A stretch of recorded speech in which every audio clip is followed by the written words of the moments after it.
2 a.m. in South Pasadena. I'm out here looking at old newspaper clippings under the desk lamp. Tonight, the vacuum tubes in the dead air machine are pulsing a cold, steely blue. The static coming through the speakers sounds like the rushing wind of a high-altitude transatlantic flight.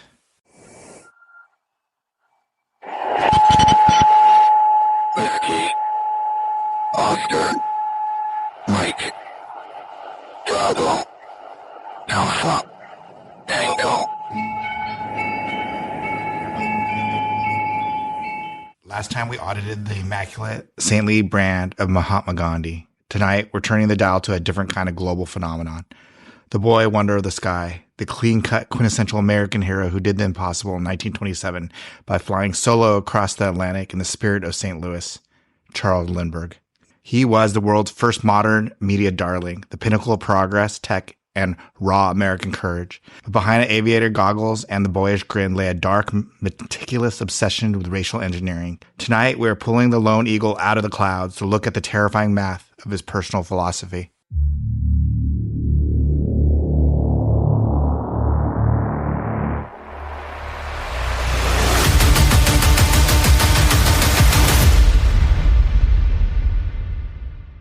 I'm Koji Steven Sakai, and this is On History.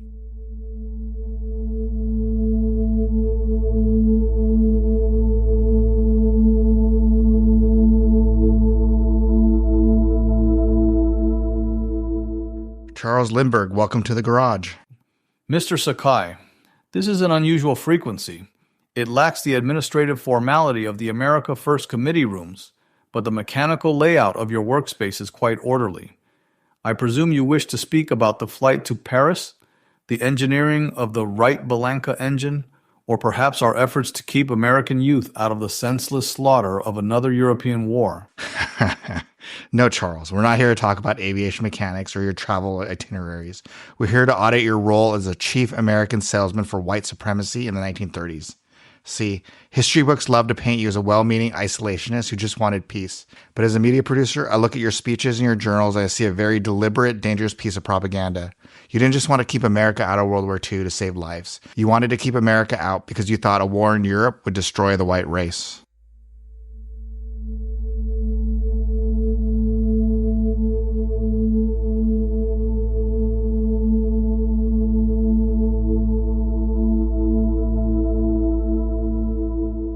Let's look at the late 1930s. You made multiple trips to Nazi Germany. You toured their aircraft factories as an honored guest of Hermann Göring. You sat at their dinners, watched their military buildup, and in 1938, Göring pinned the service cross of the German eagle right onto your lapel, complete with 4 tiny swastikas. You kept that medal, Charles. Even after the Jewish businesses were burned and people were dragged into the streets, you refused to return it. Why? To return a diplomatic decoration would have been an unnecessary emotional gesture that would have severed my access to German military intelligence. I was sent there by our military attaché to assess the Luftwaffe. My conclusions were mathematical, not ideological. I saw a highly organized, technologically superior force. Germany was the only effective bulwark against the real threat to Western civilization, the Asiatic hordes of Soviet Bolshevism. Bulwark against Soviet Bolshevism. Come on, Charles. Our own private journals from that time don't read like an intelligence report. They read like a fan letter. You wrote that you admired the order and vitality of Nazi Germany. You explicitly stated that you thought they had a science and discipline that the rest of the world lacked.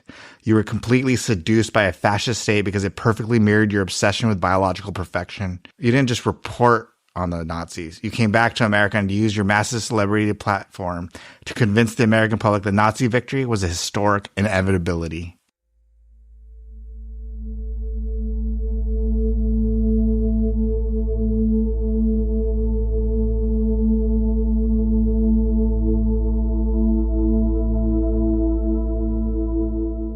Let's look at what you actually wrote. November 1939, you published an article in Reader's Digest simply stated aviation, but it wasn't about planes. You wrote, and I quote, "We can have peace and security only so long as we band together to preserve the most priceless possession, our inheritance of European blood. We must guard against the infiltration of inferior bloodlines." You went on to warn that the Western civilization could be peacefully overrun by a pressing sea of yellow, black, and brown. I was stating an evolutionary reality, Mr. Sakai. Science and history demonstrate that the quality of a civilization is inextricably linked to its genetic stock. Technology and aviation are tools of Western genius. If we dilute our inheritance, if we allow our internal security to be compromised by racial strife, the entire structure of the modern world collapses. My concern was the preservation of our heritage. Genetic stock, huh? Let's pull the actual receipts on where that pseudoscience leads. You spent years working closely with Alexis Carrel, a Nobel Prize-winning French surgeon and an unhinged eugenicist. Together, you designed a perfusion pump to keep organs alive outside the body. You also bought completely into his philosophy. Carrel wrote books advocating for the literal gassing of criminal and defective populations to keep the human race pure. You sat in rooms with him, nodding along, tracking biological traits like an assembly line inspector. You didn't view human beings as people. You viewed them as livestock to be bred for efficiency.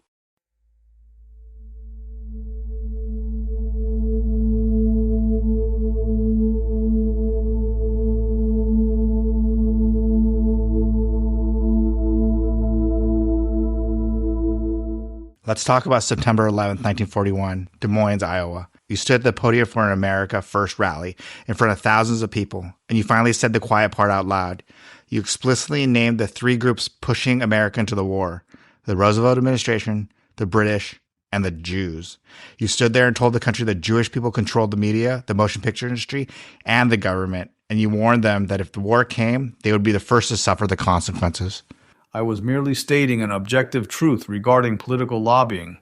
I explicitly stated in that speech that I understood why the Jewish people would oppose Germany given the persecution they faced.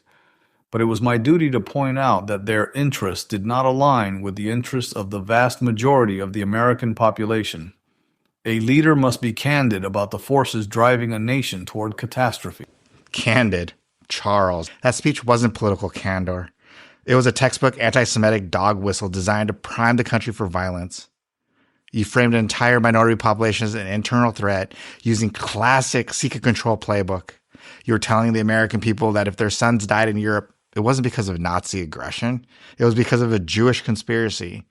Even your own wife, Anne, wrote in her diary that your words were completely catastrophic and tasted like a Nazi rally. You took the immense capital of being an American hero and used it to mainstream fascism in the heartland.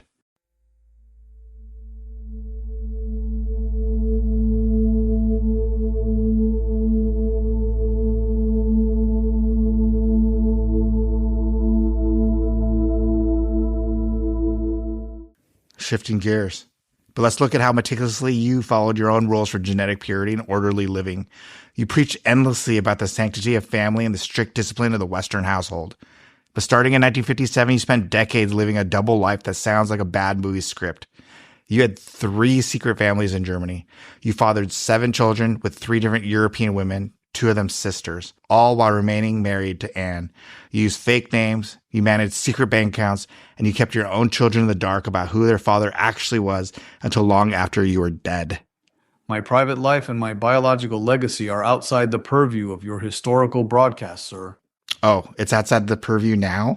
That's fascinating because you made human biology your entire public platform. You wanted the federal government to dictate who could marry and who could breed based on genetic checklists. But when it came to your own appetites, you turned Western Europe into your own personal, top-secret breeding experiment. You didn't care about the sanctity of the home, Charles. You just had a massive God complex. You thought the rule of ordinary human decency didn't apply to the man who conquered the Atlantic.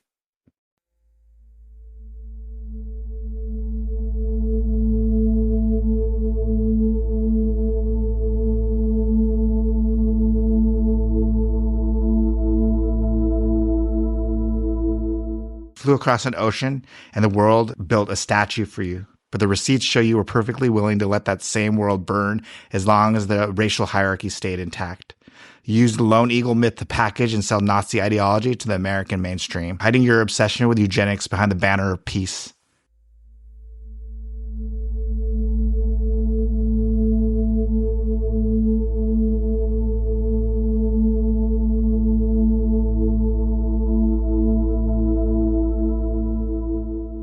Final audit, Charles Lindbergh. You're staying right here in the dead air. I'm locking this frequency, and I'm playing your 1941 Des Des Moines speech right alongside the footage of the liberation of the concentration camps on a continuous loop through your speaker. The West requires a biological shield. You cannot understand the mathematics of Whiskey, Oscar, Mike, Bravo, Alpha, Tango.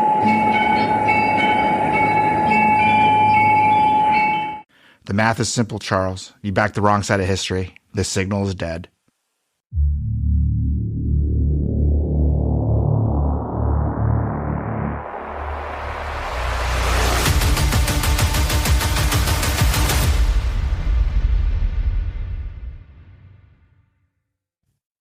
I'm Koji Steven Sakai.